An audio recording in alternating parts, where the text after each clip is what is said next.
Good morning, children. In this video, we are going to learn the solution of the question paper which was given in compartment examination of the session 21-22. And this question paper was held on in the month of July in the year 2022. Because session end at March 22 and compartment examination normally held in July-August of the year 22. So see the paper. First question is visible on the screen. That is integration of 0 to pi by 2, 1 upon 1 plus cot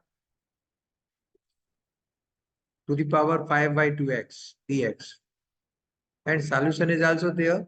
But how to understand how we have come this step that I am going to explain here, that we know that cot x is cos x upon sin x.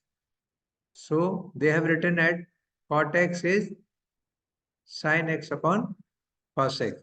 And whatever the power of cot will be there, that will also be there with sin and cos. So cot is cos upon sin. So जब हम यहाँ पर denominator में cot की जगह cos upon sin replace करेंगे तो same power आएगी इसके ऊपर भी 5/2 5/2 as here it is also the power. And यहाँ पर cot की जगह जब हम cos upon sin रखेंगे और एलसीएम लेंगे तो cos यहीं पर रहेगा, sin यहाँ चला जाएगा और जो एलसीएम का साइन है वो ऊपर आ जाएगा. इसलिए अगले स्टेप में यहाँ पर ये एलसीएम वाला साइन था जो cos upon sin यहाँ पर रखा गया था. उसके बाद यहाँ पर ये cos कैसे आ गया, तो यहाँ पर आपको समझना होगा कि दो प्रॉपर्टी एक साथ यूज हुई है इस स्टेप में. इस साइन की जगह हमने किया पहले प्रॉपर्टी लगाया क्या, 0 to a fx dx is equal to 0 to a f a minus x.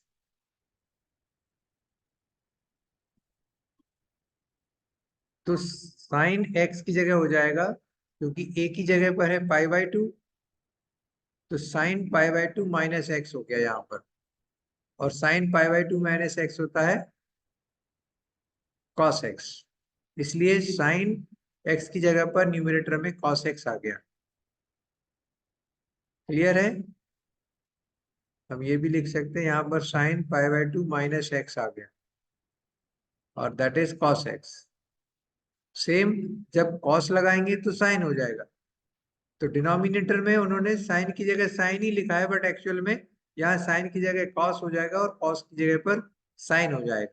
But वो उन्होंने एज इट इज लिख दिया, क्योंकि cos प्लस साइन और sine plus cos meaning same ही होती है. तो ये फर्स्ट स्टेप कैसे बना ये मैंने आपको बताया. कॉट की जगह sine upon sine plus cos कैसे आया, और साइन की जगह पर न्यूमरेटर में कॉस अकेला चेंज दिख रहा है, नीचे कोई चेंज नहीं दिख रहा है, बट नीचे भी चेंज हुआ है. एक्चुअली साइन की जगह पर कॉस हो गया है और कॉस की जगह पर साइन. और फिर क्या किया इन्होंने, इन दोनों को ऐड कर दिया. इसको अगर आप 1 डाल देंगे, इसको 2 डाल देंगे तो 1 + 2 कर दिया. ये लिखा हुआ है हालांकि यहाँ 1 और 2 थोड़ा दूर लिखा हुआ है इस तरह से. तो 1 + 2 कर दिया, तो लेफ्ट हैंड साइड में i + i 2i हो गया, और राइट हैंड साइड में जब दोनों को प्लस करेंगे तो डिनोमिनेटर दोनों का सेम है, इसलिए न्यूमरेटर ऐड हो जाएंगे.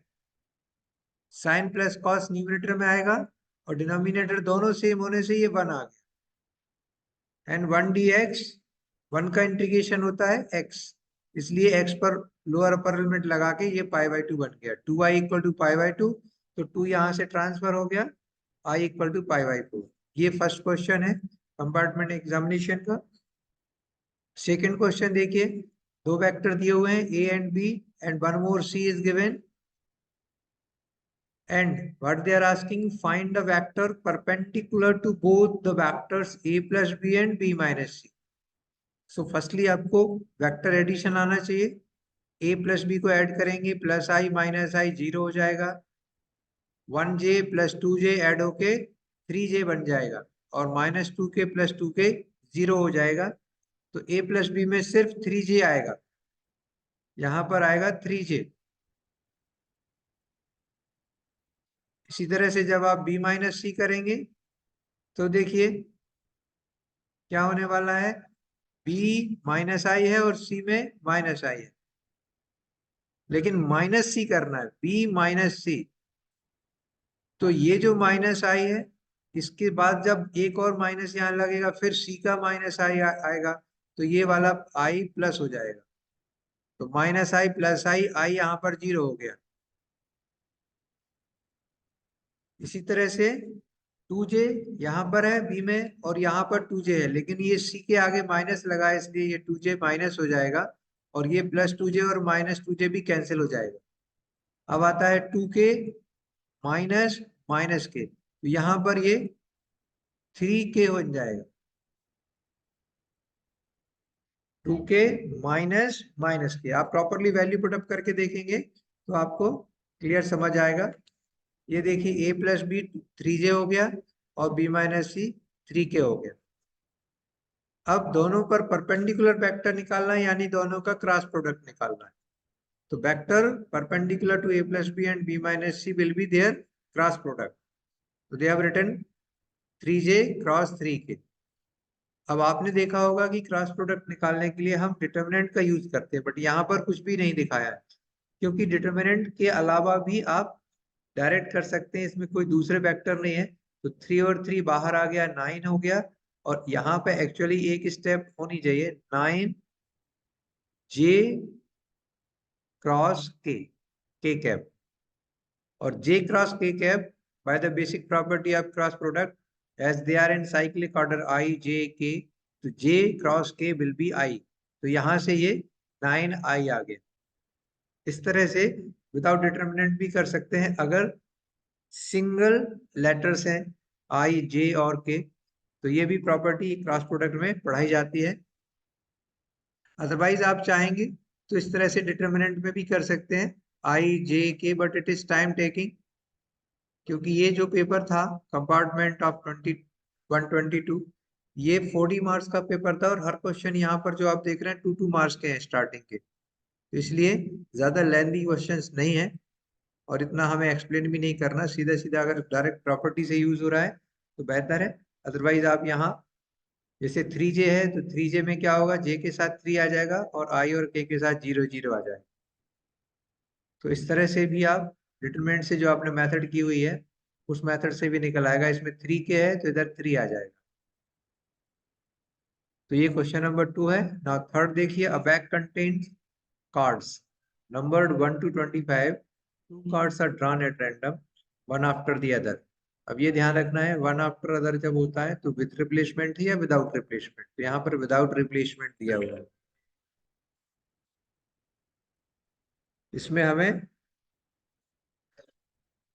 प्रोबेबिलिटी निकालनी है, किसकी, find the probability that the number on each card is multiple of 7। Means दोनों कार्ड पर 7 का मल्टीपल आना चाहिए। We know that the multiple of 7 are 7, 14 and 21 because last number is 25. तो 21 के आगे 25 के आगे जाना नहीं है, तो नेक्स्ट मल्टीपल 28 होता है, जो इसमें नहीं रहेगा। So only 3 numbers are there which are multiple of 7. अब यहाँ पर विदाउट रिप्लेसमेंट है, यानी पहला कार्ड निकालने के बाद वापस नहीं रखा जाएगा।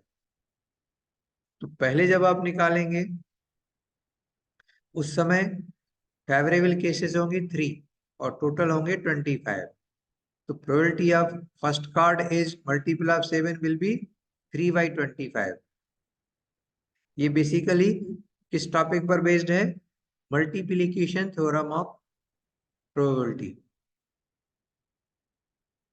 पहला event PA,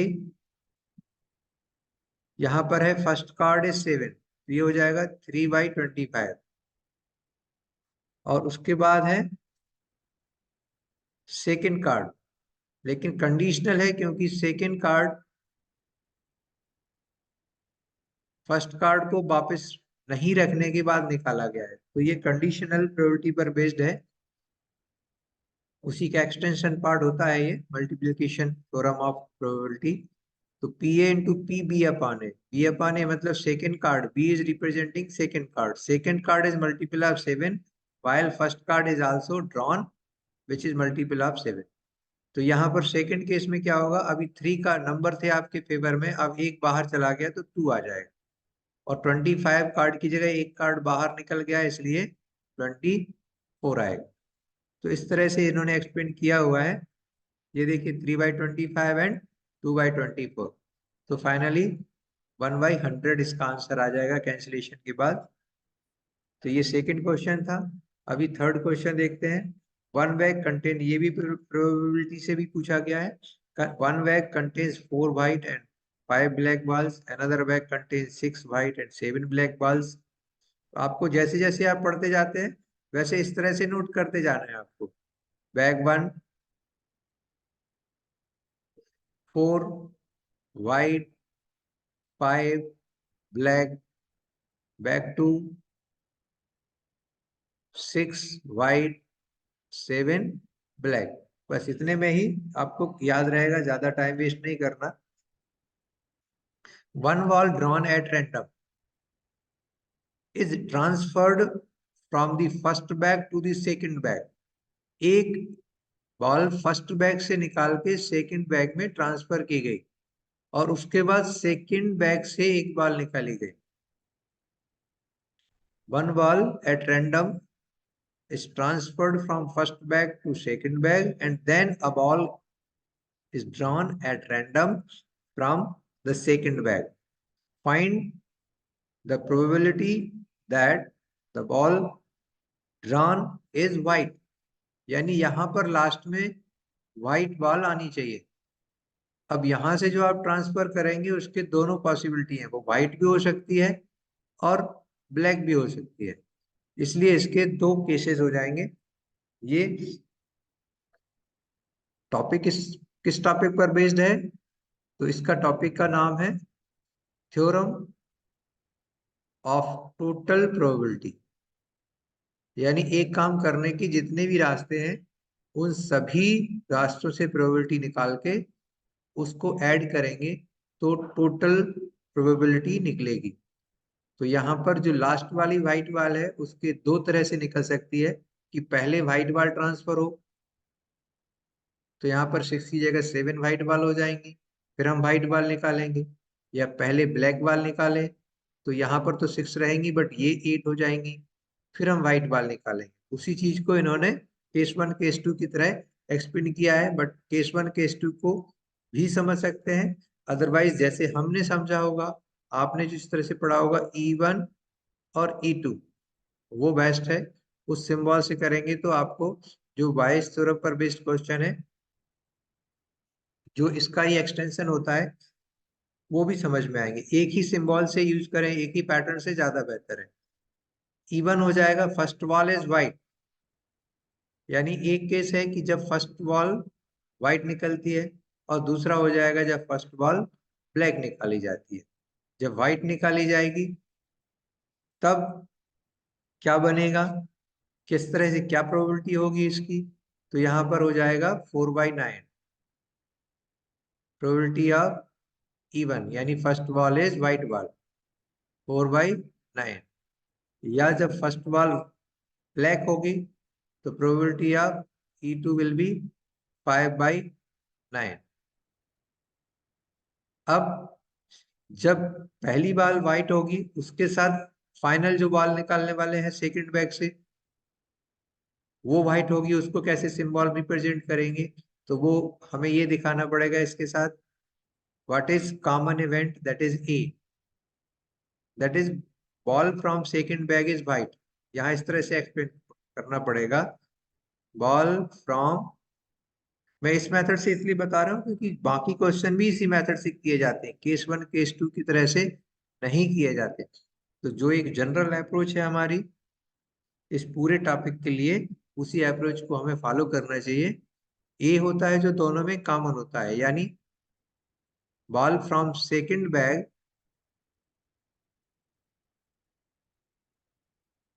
is white.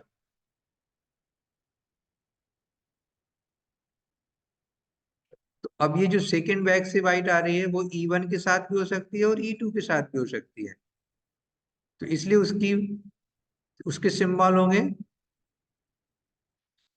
A/E1, यानी जब पहली बॉल वाइट थी तब सेकंड बैग से वाइट निकालने की प्रोबेबिलिटी। तो ये हो जाएगी जब यहाँ से बॉल वहां ट्रांसफर होगी वाइट बॉल, तो वहां 7 वाइट बॉल हो जाएंगी, टोटल हो जाएगी 7/14 इसकी प्रोबेबिलिटी। और जब आप सेकंड केस के साथ जाएंगे, probability of second ball is white while the ball transferred from first bag is black। Black ball अगर इधर आएगी तो व्हाइट तो 6 ही रहेंगी, लेकिन टोटल फिर भी 14 हो जाएंगे, क्योंकि ब्लैक का नंबर 7 की जगह 8 हो गया। तो इस तरह से ये हमने ओरिजिनल सिंबल्स में इसको कन्वर्ट किया। और फिर टोटल प्रोबेबिलिटी का फार्मूला क्या है? PA equal to PE1 into PA/E1। ये फर्स्ट केस हो गया कि पहले बैग से व्हाइट बॉल ट्रांसफर होगी। ये वाला पार्ट ये बता रहा है कि फर्स्ट बैग से व्हाइट बॉल ट्रांसफर होगी, और ये बता रहा है कि सेकंड बैग से व्हाइट बॉल निकलेगी जब फर्स्ट बैग से व्हाइट बॉल ट्रांसफर हुई। और ये बताएगा आपको the ball transfer from first bag is black and this will represent probability of getting white ball from second bag while black ball has been transferred from first bag। तो इस तरह से ही आपको आंसर करना चाहिए। ये सीबीएसई में जो पैटर्न दिए ये भी इजी है, बट वो अब आपको दो अलग अलग तरह से सोचना पड़ेगा। वो मैं नहीं चाहता, एक ही पैटर्न पे प्रैक्टिस करें, ज्यादा बेहतर है। तो ये आपका यहाँ पर पहले जब आप वाइट ट्रांसफर करते हैं तो ऊपर लिखा हुआ है हमने, दैट इज 4/9। और उसके बाद वहां जाके वाइट इंक्रीज हो जाएगी तो 7/14 प्लस ब्लैक ट्रांसफर होगी 5/9, और ब्लैक के नंबर बढ़ जाएगा इसलिए व्हाइट 6 ही रहेंगी। यही लास्ट में आंसर दिया हुआ है, आप देख सकते हैं। मेरा सिर्फ एक्सप्लेन करने का रीजन था कि हम अब इसमें मान लीजिए बायस थ्योरम पर बेस्ड क्वेश्चन आ गया, तो आप इसको पूरा का पूरा डिनोमिनेटर में यूज करेंगे और इन दोनों में से कोई एक न्यूमरेटर में आ जाता है, तो आपने प्रैक्टिस किया होगा। अभी देखते हैं फिफ्थ क्वेश्चन। फिफ्थ क्वेश्चन में ABC 3 वेक्टर्स के बारे में दिया है, बट ध्यान से पढ़ना है, ये तीनों यूनिट वेक्टर्स हैं, यानी तीनों का मॉड्यूलस 1 है। और A+B+C 0 दिया हुआ है। And now they are asking find the value of A.B plus B.C plus C.A। This is very common question, many times it has been asked in CBSE and just a simple 1 minutes question. आपको बस basic ये formula याद होना चाहिए। यहाँ पर तो नहीं लिखा है वो फार्मूला उस तरह से जिस तरह से मैं समझता हूं कि आपको लिखना चाहिए। तो जैसे आपने A+B+C देखा, आपको सबसे पहले इस तरह से ये फार्मूला आपको याद कराया गया है, A+B+C whole square is equal to mod A square plus mod B square plus mod vector C square plus 2 A.B B.C ये फार्मूला है। इस तरह से आप लिखेंगे, ज्यादा बेहतर अप्रोच है, क्योंकि कई सारे दूसरे क्वेश्चन हैं जो यहाँ पर अगर आते हैं इस मेथड से आपको हेल्प करेंगे। ये यूनिट वेक्टर है बेसिकली ABC, तो आप यूनिट वेक्टर का सिंबल लगा सकते हैं। इनका मॉड्यूलस 1 होगा, यहाँ मैंने नॉर्मल वेक्टर का सिंबल लगाया, उससे ज्यादा फर्क नहीं पड़ता है वैसे, क्योंकि इन्होंने तो देखिए एरो ही लगा हुआ है क्वेश्चन में, तो कोई भी लगाए फर्क नहीं पड़ेगा। मेनली आपको उनका मॉड्यूलस 1 रखना है। तो ये देखिए लेफ्ट हैंड साइड 0 हो जाएगी, राइट हैंड साइड में 1+1+1 स्क्वायर भी नहीं लिखना आपको, +2, और इसकी वैल्यू निकालनी है। तो आप चाहें तो शुरू में इसको x सपोज कर सकते हैं, तो x की वैल्यू आ जाएगी देखिए -3/2। So simple.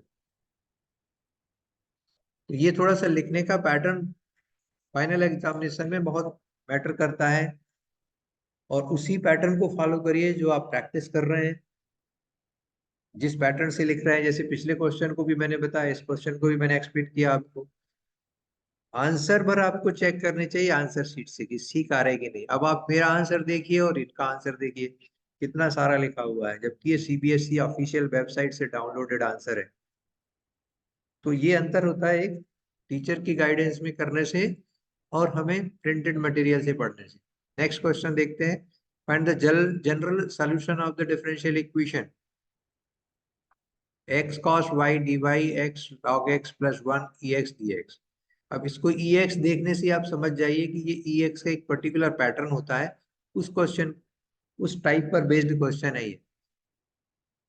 cos y dy को यहाँ रखेंगे, x को यहाँ भेज देंगे। ये भी बहुत ही सिंपल है, 2 स्टेप में यहीं पर सॉल्यूशन इसका तैयार हो सकता है।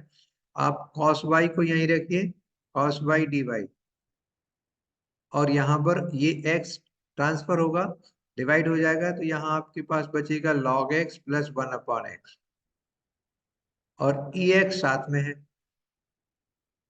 अगर आपने ठीक से प्रैक्टिस की है तो इतना देख के ही आपको आंसर दिख जाएगा इसका। इसके बाद क्या करेंगे, आप इसको इंटीग्रेट कर देंगे, और इंटीग्रेट करेंगे तो cos का इंटीग्रेशन हो जाएगा sin x या sin y, और यहाँ पर ex fx plus f dash x, ये एक टॉपिक होता है। नीचे देखेंगे अपन, फार्मूला लिखा होगा, जिन्होंने प्रैक्टिस किया उनको समझ में आएगा। इंटीग्रेशन ऑफ ex fx, किसी भी फंक्शन का अगर डेरिवेटिव उसके साथ दिया हुआ है एडिशन में, और ex दिया है, तो आप इसको सीधा आंसर कर सकते हैं, this is equal to ex fx plus c। ये आपका एक पर्टिकुलर सिलेबस में टॉपिक है इंटीग्रेशन के अंदर। So this is e to the power x fx means fx is here log x, so इसका आंसर हो जाएगा e to the power x to log x plus c। That's all. So this is very simple, just 2 steps. देखते हैं इन्होंने किस तरह से explain किया है। ये देखिए, पहले इन्होंने x से डिवाइड किया तो log x 1/x हो गया। अब लेकिन देखिए ये अंतर है, इन्होंने ex को लास्ट में लिखा है, जबकि जो फॉर्मेट है फर्क कुछ नहीं पड़ेगा, बट जो स्टैंडर्ड फॉर्मेट है उसमें ex पहले होता है। उसके बाद ये देखिए, यहाँ पर ये फार्मूला लिखा हुआ है, fx plus F dash X ex dx equal to fx into ex। इस तरह से ये log x हो गया। अगले क्वेश्चन में देखिए, find the value of 2a minus 3b where a and b represents order and degree of the differential equation। तो ये इक्वेशन दिया है, बहुत ध्यान से देखिए, ये जो x दिया हुआ है ये पूरे ब्रैकेट के बाहर है। सबसे पहले हम इसको यहाँ पे ट्रांसफर कर सकते हैं, 0/x विल बी 0। नहीं भी करते हैं तो जो बेसिक टर्म्स हैं वो हमें याद रखना चाहिए।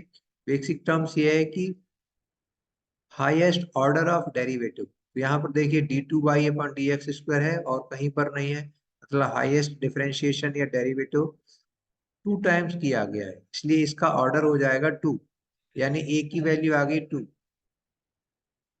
डिग्री, जो हाईएस्ट डेरिवेटिव होता है उसके ऊपर पावर जो लगी रहती है, तो b की वैल्यू 3, डिग्री इज 3। अब ये ध्यान रखना होता है कि डिग्री निकालने के पहले डिफरेंशियल इक्वेशन में कहीं कोई फ्रैक्शनल पावर नहीं होना चाहिए, रूट नहीं होना चाहिए, स्टैंडर्ड पॉलिनोमियल के फॉर्म में होना चाहिए। वो यहाँ पर दिख रहा है यहाँ पर कोई ऐसी प्रॉब्लम नहीं है। तो इसको आप सीधा सीधा a की वैल्यू 2, b की वैल्यू 3, तो 2 2 जा 4 माइनस 9, 4 माइनस 9 5 माइनस 5 इसका आंसर होना चाहिए। ये देखिए, ये दिया हुआ है डिग्री 2, डिग्री 3, ऑर्डर 2। तो इस तरह से ये सेक्शन ए कंप्लीट होता है। अगले वीडियो में हम इसका सेक्शन बी देखेंगे। तब तक आप एक बार इसको समझने के बाद फिर से आपको करना चाहिए, ताकि आप कॉन्फिडेंट हो जाएं कि आपको क्लियर आ रहा है समझ में या नहीं।